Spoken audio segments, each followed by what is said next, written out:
नमस्कार दोस्तों। आज हम आप सभी के समक्ष लाए हैं वैशाख महात्म्य का 22वां अध्याय। चलिए आरंभ करते हैं।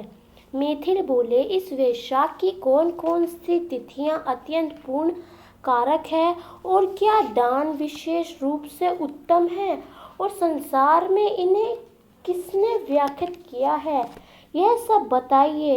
यह सुन शत्रुदेव जी कहने लगे, वैशाख में मेष के सूर्य की 30 तिथियों बड़ी उत्तम है, जिनमें दान करने से कोटि गुना फल होता है।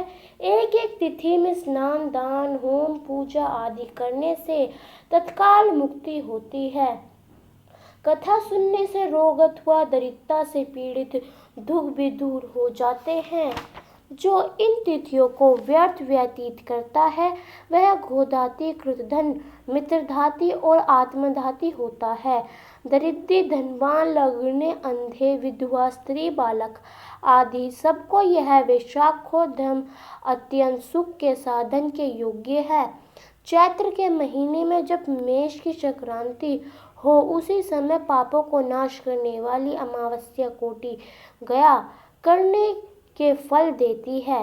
यह एक पितृश्री के संबंध की पुरानी कथा चलती आ रही है, जो हक्र और पितरों की है।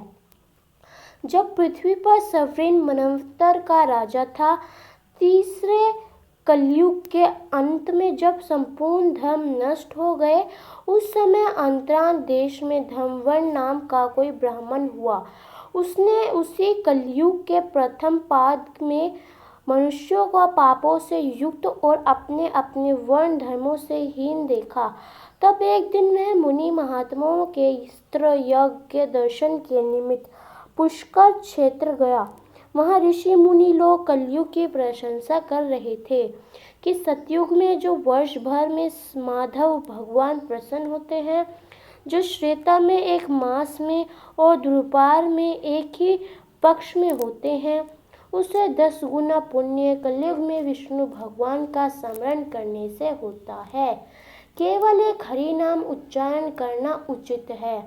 जब यह प्रसंग हो गया था, तभी नारद मुनि खूब हंसने लगे और उन्मत्त की तरह नाचने लगे। निसंदेह यह कलयुग बड़ा पुण्य रूप आया है। केशव भगवान कलेश नाश पुण्य रूप आया है। केशव भगवान कलेश नाश करने वाले स्मरण मात्र से ही प्रसन्न होते हैं, परंतु कलयुग के आगमन में आप लोगों को यह ठहराना उचित नहीं है। इस पाखंड में भरत को छोड़कर सुखपूर्वक अन्यत्र जहाँ कहीं मन प्रसन्न हो विचारो। यह वचन सुन व्रतधारी मुनि यज्ञ समाप्त कर शीघ्र ही चले गए और धर्मवर्ण भी पृथ्वी त्यागने का विचार कर ब्रह्मचार्य व्रत में जटाधारी साधु की भक्ति कलयुग में अनाचारों को देखने गए। वहां जाकर क्या देखते हैं, संपूर्ण मनुष्य जाति घोर पाप में मगन है। ब्राह्मण, शूद्र और सन्यासी पाखंडी हो गए हैं। पत्नी पति में, गुरु शिष्य में, सेवक स्वामी में, पिता पुत्र में परस्पर विरोध रहता है। ब्राह्मण शूद्रवत गो बकरी के समान हो गई है। वेद कहानी मात्र है। सत्य कर्म साधारण हो गए हैं। देवताओं की जगह भूत प्रेताकी की पूजा होती है। अधम और नीच पूज्य हो गए हैं। इस कलयुग में भ्राता भगनी से पिता पुत्री के संगमन करते हैं। साधु महात्माओं का अपमान होता है, पापियों का सत्कार होता है, इत्यादि घोर दुराचार हो रहा है। यह सब देखते घूमते वर्णधम आश्चर्य हो पितृलोक को गया। वहाँ पितृगणों को बड़ा भयंकर दुखों तथा अंधकूपों में पड़े हुए त्राहि त्राहि करते देखा, जहाँ किसी प्रकार का सहारा नहीं है। उन्हें देखा बहुत विस्मित हुआ और दयालु होकर बोला, तुम कौन हो? तुमने ऐसे कौन से घोर दुष्कर्म किए जिनसे तुम यहाँ पड़े हो? तुम किस गोत्र में उत्पन्न हुए हो और तुम्हारा कैसा उद्धार होगा? यह सब तुम मेरे सामने कहो, तुम्हारा आज ही कल्याण हो जाएगा। उसके ऐसे वाक्य सुन दुख से व्याकुल पितृसर प्रसन्न हो दीन वाणी से कहने लगे, हम श्रीस्तव गोत्री है, हमारा वंश पाप से क्षीण है, हमारे लिए पिंड देने वाली कोई भी संतान नहीं है, इसी से हम दुर्मात्मा अंधकूप में पड़े हैं। हमारे कुल में एक धर्मवन ही बड़ा यशस्वी है, वह सबको छोड़ अकेला ही विचरता है, उसने गृहस्थी धारण नहीं की है। वही ध्रुवों का तुरंत रूप है कि जिससे पकड़कर हम लोग लटक रहे हैं। अंत धर्मवन की आयु क्षीण होने पर इस अंत हमेशा दुर्गम कूप में गिरे पड़ेंगे। इससे हे तात, तुम पृथ्वी पर जाकर धर्मवन को समझाओ कि तेरे पितृस्वर दुखी से पीड़ित केवल तेरे एक दुख के सहारे लटक रहे हैं। तेरे मरने पर और संतान न होने पर हम और तुम सब अंतर्धर्मित्र कूप में पड़ेंगे। इसलिए गृहस्थ धर्म ग्रहण करके संतान वृद्धि करे।